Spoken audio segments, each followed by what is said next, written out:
Gracias, David. Y antes de comenzar las charlas que me tocan, respecto a la última pregunta, recomendarles a los que no hacen esquiascopía dinámica que se entrenen en hacer esquiascopía dinámica, que ayuda mucho para saber los niños que tienen déficit de la acomodación.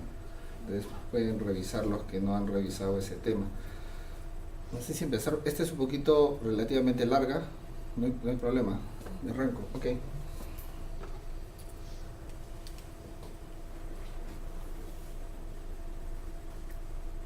Ok. Bueno, no sé si todos están al tanto de lo que son los trastornos congénitos de la inervación craneal congénita. Sus siglas en inglés son estas. Y esta charla estaba dentro de un simposio sobre estas enfermedades. Así que primero quería decirles cuáles son aquellos trastornos de la motilidad ocular que están dentro de este encabezado de trastornos congénitos de la inervación craneal. Están desórdenes de la motilidad ocular que primariamente afectan la motilidad la motilidad vertical, perdón. Y aquí a la cabeza está lo que todos conocemos, la fibrosis congénita de los músculos extraoculares y la ptosis congénita también. También desórdenes que afectan principalmente los movimientos horizontales. Aquí está el síndrome de Duane y la parálisis de la mirada horizontal con escoliosis progresiva. Hay desórdenes de la motilidad facial que afectan el séptimo par, donde está la parálisis facial congénita, y desórdenes de la motilidad facial y con déficit de la abducción o de la abducción, donde está el síndrome de Moebius. Para esta charla de malformaciones asociadas a estos trastornos me voy a referir solo a la fibrosis congénita de Brown o fibrosis de los músculos extraoculares, el Duane y el síndrome de Moebius o Mebius. Lo interesante de todos estos trastornos es que en casi todos, no en todos, se han aislado genes que son los que afectan la inervación craneal congénita, que afectan aquellos nervios que tienen que ver con los músculos extraoculares, incluidos el elevador del párpado. Hay genes que afectan la transcripción genética a nivel nuclear, que afectan el mensaje, el RNA mensajero, que afectan a la transcripción del DNA hacia RNA. Hay como son el SOL4, por ejemplo, o el FOX2A o A2, los genes OX1, A1, A2, A3, etc. Aquellos genes que tienen que ver con la formación de microtúbulos o con el transporte de los microtúbulos, que afectan las quinesinas, estos son de acá, afectan a las tubulinas, son los genes TUB, y aquellos que tienen que ver con el reconocimiento de los receptores a nivel de la sinapsis, donde está, por ejemplo, el gen ROBO3. No todas estas enfermedades tienen asociaciones sistémicas. Por ejemplo, la fibrosis congénita de los músculos extraoculares tipo 1, que es el clásico síndrome de Brown, que aparece en todos los libros. Antes se conocía como síndrome o fibrosis generalizada de Brown, no el Brown de déficit en la elevación en aducción, sino la fibrosis generalizada de Brown, no se asocia a problemas sistémicos. La fibrosis congénita tipo 2, cuando está relacionada al gen PHOX2A, tampoco. El Duane, asociado a este gen, CHN1, tampoco tiene asociación sistémica, excepto que estos pacientes suelen tener nervios ópticos pequeños. Y la fibrosis congénita de los músculos extraoculares 3 suele tener asociaciones, excepto cuando el gen que lo origina es el KIF21A, que tiene que ver con una quinesina. En estos casos en los que básicamente el problema es la motilidad ocular y no hay asociaciones sistémicas, básicamente nuestra preocupación es el manejo del estrabismo, y como en esta charla no tratamos lo del estrabismo, sino las asociaciones no relacionadas al estrabismo, el manejo de la ptosis. Este es un chiquito del Hospital del Niño, lo vi hace muchos años. Él usaba sus dedos para elevar los párpados tenía una exotropia, y en el test de deducciones, cuando estuvo bajo anestesia, tenía un síndrome restrictivo. Esta era una fibrosis que no llegué a catalogar nunca exacto a cuál pertenecía, y una suspensión frontal que no debe ser muy exagerada, no debemos llegar muy hacia arriba para evitar la queratopatía por exposición. Es lo único que podemos hacer. Cuando hay malformaciones asociadas, ¿cuáles son las que encontramos?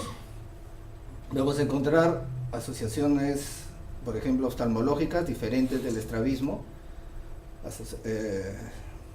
anomalías orofaciales, anomalías del aparato auditivo, del sistema nervioso central y del desarrollo mental, a nivel del esqueleto, lesiones ortopédicas, a nivel dental y otras, cardiovasculares, renales, del tracto gastrointestinal, etc.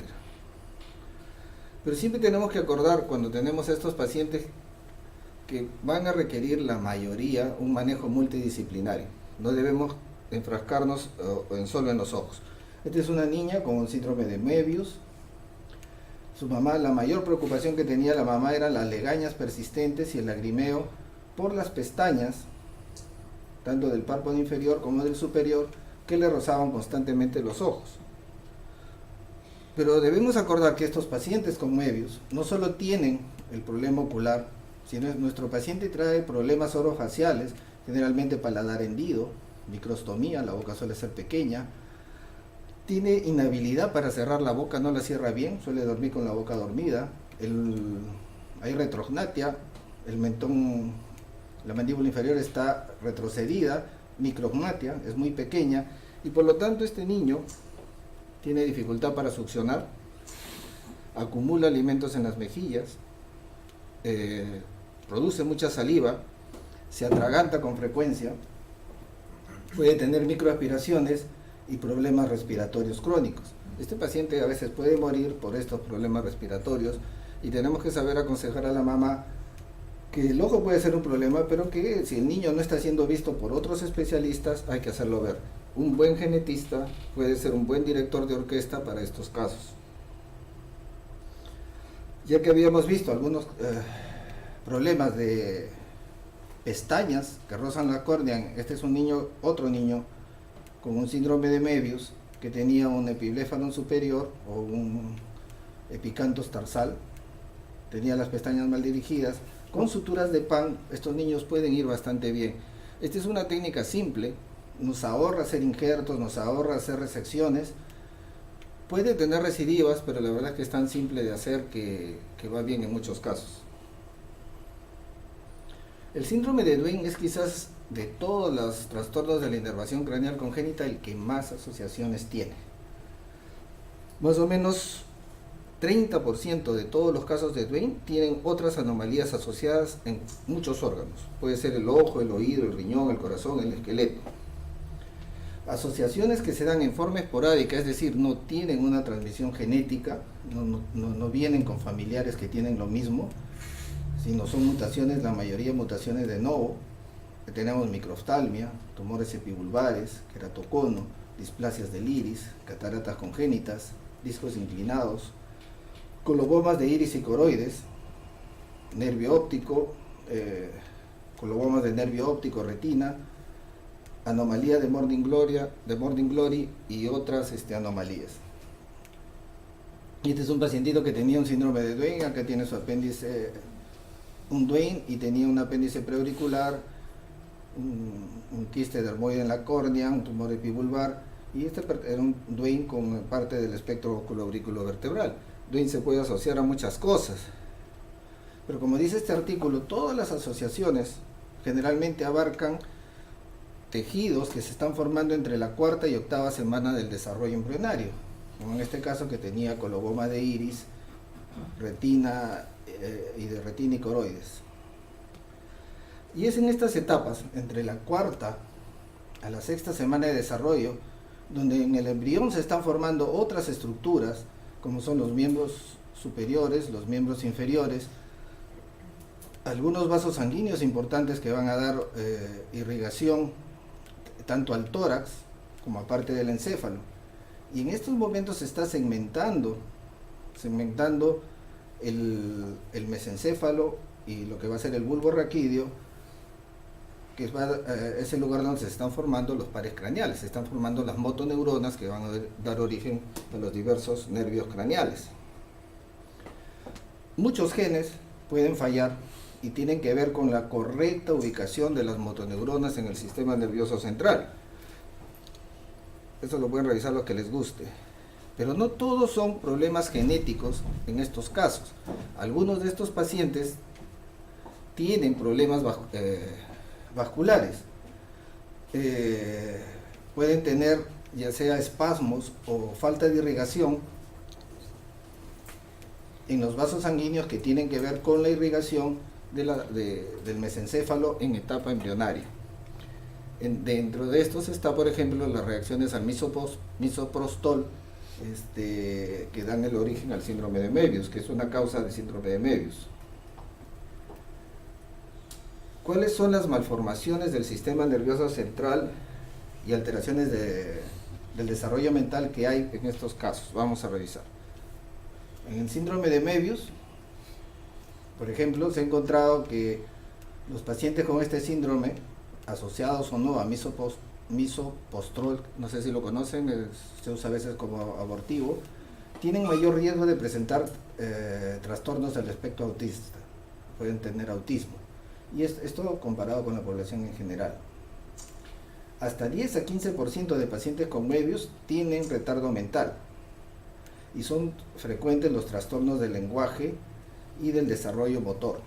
Pero siempre hay que tener cuidado porque muchos de estos pacientes, debido a su mala expresión facial, ya que no pueden hablar porque tienen micrognatia y la lengua no funciona bien, el paladar es hendido, puede parecer que tienen un trastorno mental cuando tienen un coeficiente intelectual totalmente normal. Este es un paciente con síndrome de Möbius, tiene autismo, y esto no es raro. Se ve más autismo en Möbius que en la población general. Pero como dice acá, un buen porcentaje de estos pacientes tiene un IQ normal o incluso encima de lo normal. Hay que tener mucho cuidado con eso. Interesante es que en los pocos casos en los que se ha hecho autopsias y se ha visto, se han estudiado anatomopatológicamente el sistema nervioso central de niños con autismo, se ha encontrado este patrón en el que falta el núcleo de la oliva, que aquí aparece en verde, y el núcleo facial es más pequeño, que aparece en morado. El núcleo de la oliva es una estación de relevo para la información auditiva. Estos niños puede ser que no escuchen bien también y por lo tanto o no procesen bien la información auditiva, a pesar de tener un intelecto normal, pero no procesan bien la audición. Y los problemas faciales del Möbius todos los conocemos, y por eso estos niños tienen una falta en la expresión. Pero este patrón en el bulbo raquídeo se parece mucho al patrón que tienen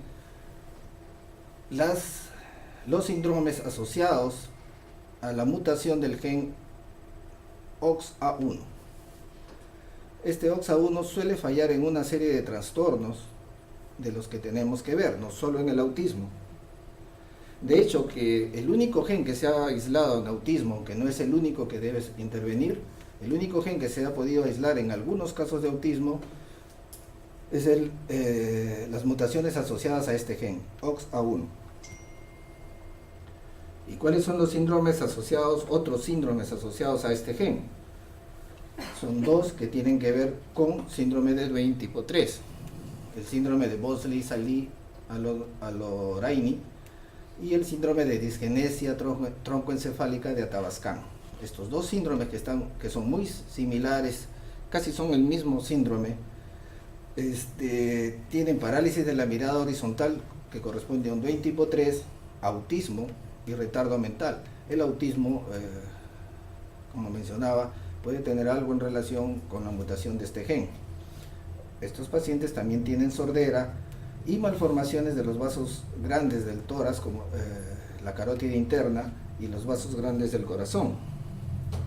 Estas es las radiografías del oído, de un oído interno normal, donde se ven la cóclea y los canales semicirculares, Y este es un paciente con una mutación del gen OXA1, donde hay una atrofia de toda esta zona y no existen los canales semicirculares.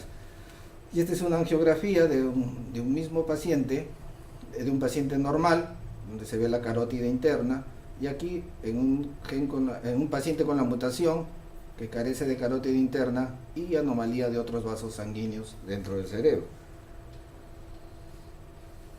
Una anomalía que vamos a ver en alguno de estos casos es la anomalía, o también algunos le llaman síndrome de Klippel-Feil. El Klippel-Feil se caracteriza por un acortamiento del cuello, la cabeza parece nacer directamente del tórax. El cuello corto se puede ver por la parte posterior con una implantación baja del cabello, y esto porque tienen varias vértebras fusionadas y hay diversas combinaciones de vértebras cervicales fusionadas. Puede ser C2 con C3, C3 con C4 o varias combinaciones. Les decía esto porque existe un síndrome que quizás debiéramos conocer, que es el síndrome de Bilderbach o síndrome óculo-vértebro-acústico. Este síndrome se caracteriza por un síndrome de Duane, sordera, más la anomalía que mencionaba antes, la anomalía de Klippel-Feil, cuello corto, ensartado, el síndrome de Duane, anomalías en el sistema nervioso central y vértebras fusionadas. Estos pacientes también tienen anomalías óseas en el oído interno, como los primeros que mencioné. Y la inteligencia en estos pacientes puede ser relativamente normal, aunque la mayoría tienen algo de retardo que puede ser de leve a severo, de retardo mental. Este es el llamado fenotipo de la fibrosis congénita de los músculos extraoculares tipo 3. En estos pacientes hay grados variables de ptosis palpebral. La ptosis puede ser bilateral, como en este caso, o unilateral, como en este. Todos tienen algún grado de déficit de la mirada vertical. Los ojos pueden estar en total divergencia y con imposibilidad de elevarlos. Y este déficit de la elevación puede ser bilateral, como en estos casos de arriba, o unilateral, como en este caso. Este paciente no puede elevar el ojo izquierdo y ella tampoco. Ella no puede elevar el ojo derecho, por ejemplo. Este fenotipo de ptosis, limitación de los movimientos verticales, uni o bilateral, cuando está asociado a la mutación del gen que tiene del gen TVB3, que tiene que ver con la síntesis de las tubulinas, que son las moléculas que van a transportar a través de los axones una serie de sustancias, tienen asociación sistémica. ¿Cuáles son las asociaciones? O sea, si tenemos la fibrosis congénita de músculos extraoculares y mutaciones de este gen, suele haber compromiso neurológico. ¿Y cuál es el compromiso neurológico? Debilidad facial, retardo motor y espasticidad, discapacidad social e intelectual, espectro autista, polineuropatía axonal, sensitivo-motora, que suele ser progresiva. Y hay que tener cuidado, porque al tener espectro autista, debilidad facial y alteración de la motilidad ocular, muchos de estos casos han sido reportados en la literatura como síndrome de Möbius, y no son síndrome de Möbius, son otro tipo de patología. En el sistema nervioso central tienen alteraciones de la comisura anterior, casi siempre tienen cuerpo calloso hipoplásico o ocasionalmente ausente, pero siempre el cuerpo calloso es anormal, hipoplasia de la cápsula interna, malformaciones de los ganglios basales, sobre todo fusión entre el putamen y el núcleo caudado, y ausencia y no tienen defectos en la migración cortical, en la resonancia, a diferencia de otras tubulopatías no asociadas a estrabismo. Este gen codifica varias proteínas y las sustituciones de aminoácidos en estas proteínas generan diferentes fenotipos, por eso hay fenotipos tan variables. Y estas son las que se conocen. Estas son las sustituciones de diferentes aminoácidos dentro de la tubulina, los aminoácidos que fallan y dan diferentes fenotipos. Y por eso es que puede ser tan difícil a veces de especificar exacto cuál es la patología que tiene el paciente. Por ejemplo, esta paciente tiene este aminoácido el que falla dentro de la tubulina. Y ella tiene, bueno, ptosis bilateral, limitación para la elevación, anomalías del cuerpo calloso, anomalías de los ganglios basales, neuropatía periférica, y eso le hace tener el pie muy arqueado. Ella también tiene el mismo fenotipo de la fibrosis de los músculos extraoculares tipo 3, tiene anomalías importantes dentro del sistema nervioso central, tiene discapacidad mental y discapacidad social, es agresiva, parece esquizofrénica. Y esta es otra paciente que tiene todo. Pero aquí el aminoácido que falla es otro. O sea, los fenotipos son variables porque el aminoácido mutado es diferente. Pero en general, ¿cómo podemos saber si estamos frente a uno de estos casos? Viendo cómo es la radiografía en el sistema nervioso central. Aquí está lo que es lo normal. El cuerpo calloso comunica hacia el otro hemisferio cerebral.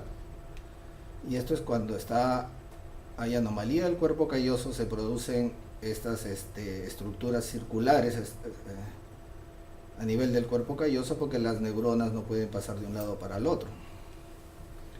Y esto en la radiografía se ve como esta zona opaca al lado del ventrículo lateral, que se llaman los haces de Probst, que son tractos longitudinales de sustancia blanca en la cara interna de los ventrículos laterales, que son patognomónicos en las agenesias o disgenesias del cuerpo calloso, los tractos de Probst. Y los ventrículos laterales toman este aspecto, junto con aquí, que parece el casco de un vikingo. Alteraciones ortopédicas, esto creo que todos tenemos experiencia, como ya dije, tienen que ver con esta parte de la embriogénesis, con esta etapa de la embriogénesis entre la cuarta y quinta semana en la que se están formando estas estructuras. En el síndrome de Möbius son frecuentes las alteraciones en los dedos, malformaciones en los miembros superiores, miembros inferiores. De hecho, que el pie equinovaro bilateral, o pie sambo o pie bot, es una anomalía bastante frecuente, pero pueden tener anomalías también en el tórax, alteraciones de las costillas, síndrome de Poland y la anomalía que mencioné antes, el Klippel-Feil. Este es un paciente, me acuerdo mucho de él, es del Hospital del Niño. Tenía compromiso de la lengua, parálisis facial, cada vez que intentaba elevar los ojos, juntaba los ojos, no podía elevar los ojos, tenía miembros amputados y tenía un coeficiente intelectual perfecto, era un chico sumamente inteligente, obviamente sus facies no lo expresaba. Este es un chiquito con autismo que tiene una braquidactilia severa, una niña con retardo mental y síndrome de Möbius que tiene clinodactilia. La foto no es buena, pero este pulgar parecía colgar de un anillo, tenía un pulgar hipoplásico en otra niña con síndrome de Möbius y retardo mental. Y quería decir algunas palabritas sobre el síndrome o anomalía de Poland. También para algunos autores es síndrome y para otros es anomalía. Se caracteriza por la ausencia o hipoplasia del músculo pectoral mayor y un grado variable ipsilateral de anomalías de la mano. Aquí el pectoral mayor está hipoplásico en comparación con el lado normal. El síndrome de Poland es fenotípicamente variable, desde casos muy sutiles de difícil diagnóstico a casos muy severos, de aparición esporádica, no tiene una transmisión genética especial, es más frecuente en varones, en algunas series 2:1, en otros 5:1, y se conoce la etiología, pero de hecho que tiene que ver muy probablemente con la disrupción de la arteria subclavia alrededor de la sexta semana de desarrollo embrionario. Otros hallazgos que pueden haber en el síndrome de Poland, la escápula alta, eso se llama el síndrome de Sprenger, hemivértebras, hipoplasia de los músculos serratos dorsal, dextrocardia, y bueno, acá anotan síndrome de Möbius. Y este es un slide, no está la doctora Villanueva, pero esta es un slide de la doctora Carmen Zúñiga, que fue una nuestra profesora, donde se ve claramente la falta del pectoral mayor en este lado y la anomalía de la mano en el lado ipsilateral. La niña tiene, como ven, es un síndrome de Moebius, tiene sindactilia y síndrome de Poland. Síndrome de Poland es posible dentro de esto. Dentro de las fibrosis, ya no dentro del síndrome de Moebius, si tienen un fenotipo de fibrosis tipo 3, de fibrosis congénita de los músculos extraoculares tipo 3, estos pacientes pueden tener lo que se llama el síndrome de Tuchel, que es fenotipo tipo 3, que es esto, y oligodactilia posaxial y oligodactilia de las manos. Estos son de los pocos casos de Brown que tienen herencia recesiva, la mayoría son dominantes. Y este es el síndrome de Tuchel. Tuchel es un oftalmólogo turco que lo describió. Describió toda una familia. Esta es parte de los 6 miembros de la familia afectados. Todos tienen dificultad para elevar la mirada, no pueden elevar uno o ambos ojos, tienen diversos grados de ptosis y todos tienen anomalías de los dedos, parecidas a las anomalías del Moebius, pero este es síndrome de Tuchel.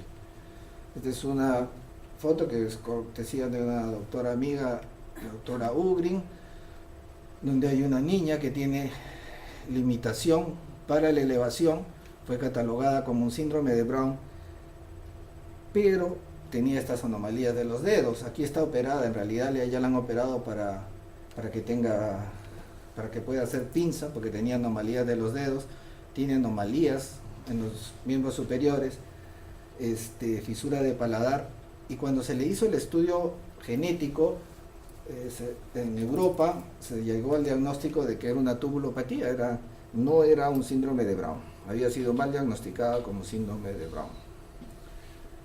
El déficit para la elevación no era el de Brown, sino era un déficit de la elevación por fibrosis de los rectos inferiores. Y por último, casi vamos a hablar de lo que son las malformaciones del eje radial, que se mencionan tanto con mucha frecuencia en el síndrome de Duane. Las malformaciones del eje radial tienen que ver con diversos grados de anomalía o hipoplasia o mal desarrollo del radio, con anomalías secundarias del cúbito y desplazamiento de la mano en grados cada vez más severos conforme cada vez se afecta el radio, hasta lo que da la mano, el club hand que le llaman. Y esto se ve en el síndrome de Duane con Riley con anomalías radiales, ¿no?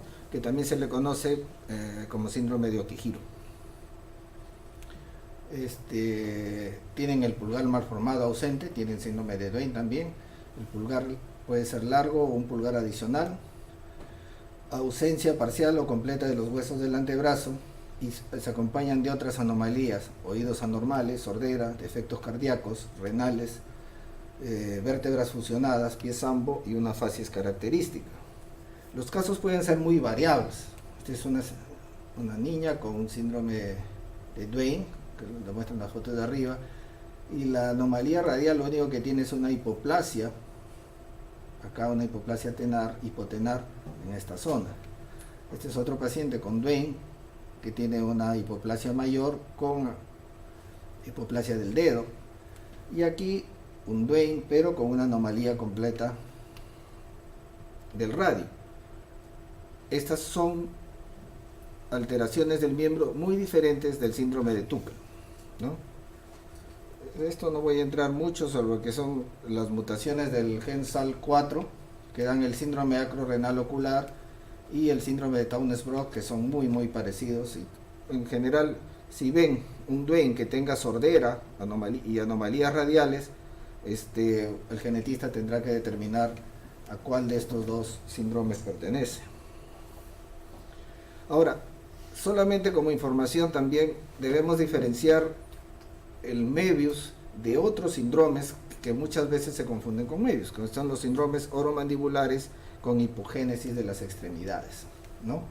Estos son una serie de síndromes que varían mucho, hay toda una clasificación, se caracterizan por parálisis variadas de los nervios craneales, anomalías craneofaciales, generalmente anomalías muy importantes de la lengua, aglosia o microglosia, anomalías severas de las extremidades, y a veces pueden tener anomalía de Poland. y por eso pueden confundirse con síndrome de Moebius.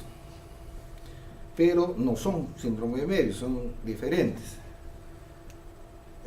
Esta es la facies de un niño con micrognatia. Esto corresponde a las fases, dentro de la clasificación de estos síndromes, a los más leves.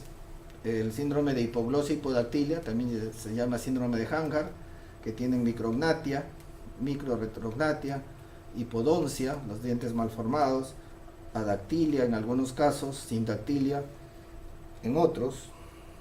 Pero los casos más severos pueden tener la boca muy pequeña, la lengua malformada, el paladar retraído y las malformaciones de los miembros inferiores muy comprometidos. Este es